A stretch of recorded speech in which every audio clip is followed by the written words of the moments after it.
ದಿನವಿದು. ನಾನು ನಮ್ಮ ಸಂವಿಧಾನ ನಮಗೆ ಯಾವ ತರಹದ ಜವಾಬ್ದಾರಿಯನ್ನು ಕೊಟ್ಟಿದೆ ಎಂಬುದನ್ನು ಒಂದು ಸಣ್ಣ ಕಥೆಯ ಮೂಲಕ ಹೇಳಬಯಸುತ್ತೇನೆ. ಒಂದೂರಲ್ಲಿ ಒಬ್ಬ ರಾಜ ಇದ್ದ. ಆ ರಾಜ ಒಂದು ದಿನ ತನ್ನ ಎಲ್ಲಾ ಪ್ರಜೆಗಳಿಗೆ ಒಂದು ಕೆಲಸ ಕೊಡುತ್ತಾನೆ. ಅದೇನೆಂದರೆ ನಾಳೆ ಅರಮನೆಯ ಮುಂದಿರುವ ಒಂದು ದೊಡ್ಡ ಹಂಡೆಯಲ್ಲಿ ತಲಾ ಒಬ್ಬೊಬ್ಬರು ಒಂದು ಚಂಪು ಹಾಲು ಸುರಿಯಬೇಕೆಂದು. ಪ್ರಜೆಗಳೆಲ್ಲರೂ ಸರಿ ಎಂದು ಹೋಗುತ್ತಾರೆ. ಮರುದಿನ ರಾಜ ಬಂದು ಎದ್ದು ನೋಡಿದರೆ ಹಂಡೆಯಲ್ಲಿ ಹಾಲು ಇರಲಿಲ್ಲ, ಬರೀ ನೀರಿತ್ತು. ಯಾಕೆ ಹೀಗಾಯ್ತು ಗೊತ್ತೇ? ಪ್ರತಿಯೊಬ್ಬ ಪ್ರಜೆಯು ಊರೆಲ್ಲ ಹಾಲು ಸುರಿಯುವಾಗ ನಾನೊಬ್ಬನೇ ನೀರು ಸುರಿದರೆ ಏನಾಗುವುದೆಂದು ಯೋಚಿಸಿ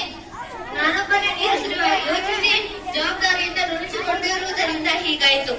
ಈ ಕಥೆಯಿಂದ ತಿಳಿದ ನೀತಿ ನೋಡುವುದಾದರೆ, ನಮ್ಮ ಸಂವಿಧಾನವು ನಮಗೆ ಹಕ್ಕುಗಳನ್ನು ಕೊಟ್ಟಿದೆ, ನಮ್ಮ ಜವಾಬ್ದಾರಿಯನ್ನು ಕೊಟ್ಟಿದೆ. ಅದನ್ನು ನಾವು ಪಾಲಿಸಬೇಕು ಮತ್ತು ನನ್ನೊಬ್ಬನಿಂದ ಏನಾಗುತ್ತದೆ ಎಂಬುದನ್ನು ತೊರೆದು ದೇಶವನ್ನು ನಾವೇ ಕಟ್ಟುತ್ತೇವೆ ಎಂಬ ಯೋಚನೆಯಿಂದ ನಮ್ಮ ಪರಿಸರವನ್ನು ಶಿಸ್ತಿನಿಂದಿರಬೇಕು, ನಾವು ಶಿಸ್ತಿನಿಂದಿರಬೇಕು ಮತ್ತು ನಮ್ಮ ಕಾನೂನನ್ನು ಗೌರವಿಸುವುದು ನಮ್ಮ ಕರ್ತವ್ಯವಾಗಿದೆ. 1950 ಜನವರಿ 26 ನಮ್ಮ ದೇಶ ಗಣರಾಜ್ಯವಾಯಿತು.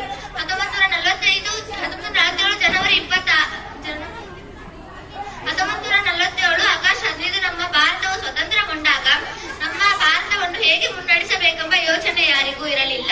ಅದು ದಿಕ್ಸೂಚಿ ಇಲ್ಲದ ಹಡಗಿನಂತಾಯಿತು.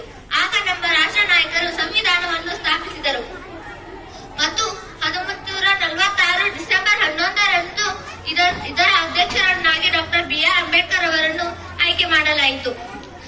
ನಮ್ಮ ಸಂವಿಧಾನವನ್ನು